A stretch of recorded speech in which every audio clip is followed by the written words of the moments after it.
otra información, le cuento que la UAM y una empresa mexicana presentaron un prototipo de un auto eléctrico con un precio bastante competitivo. Conózcalo. ¿Se imagina encender su auto con solo tocar un botón? Que no necesite gasolina para avanzar y que lo pueda recargar a la luz por media hora. Todo esto es posible gracias a la suma del ingenio de investigadores de la Universidad Autónoma Metropolitana y Vehículos Eléctricos Corporativos, quienes desarrollaron un auto eléctrico de carga ligera. Y esta es la unidad que tenemos, es una unidad que tiene una capacidad de 1 tonelada de carga útil. Es una velocidad máxima que la tenemos limitada por los sistemas de computadora que tiene esta nueva unidad de 120 kilómetros por hora.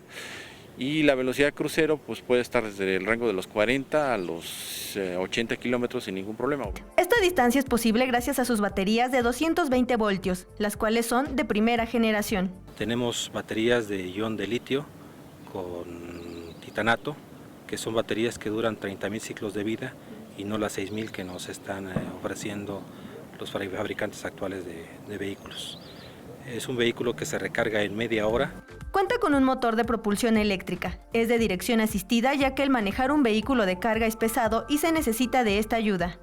Cuenta con una computadora de a bordo, que es la que se encarga de controlar tanto el motor de propulsión como el motor de la dirección asistida, así como también las luces completas del vehículo, las alarmas en el caso de que hubiera alguna, todo lo que es la seguridad de la parte eléctrica. Este vehículo tiene varios beneficios, como el de ofrecer hasta 20 años en las baterías en comparación de los 10 u 8 que ofrecen otros transportes. Su carga es ultra rápida y protege la red eléctrica, es decir, no genera sobrecarga en esta. Las luces son de LEDs para eficientar los consumos de energía. Podría transportar 1.5 toneladas de carga. El socio de vehículos eléctricos indicó que la inversión aproximadamente es de 500,000 pesos, el cual es competitivo respecto a otros vehículos de la misma unidad. Este ingenio y tecnología representa un momento oportuno para aprovechar las capacidades que existen dentro de la Ciudad de México, así como mejorar la calidad de vida de los capitalinos, ya que con este tipo de vehículos se reducen emisiones contaminantes.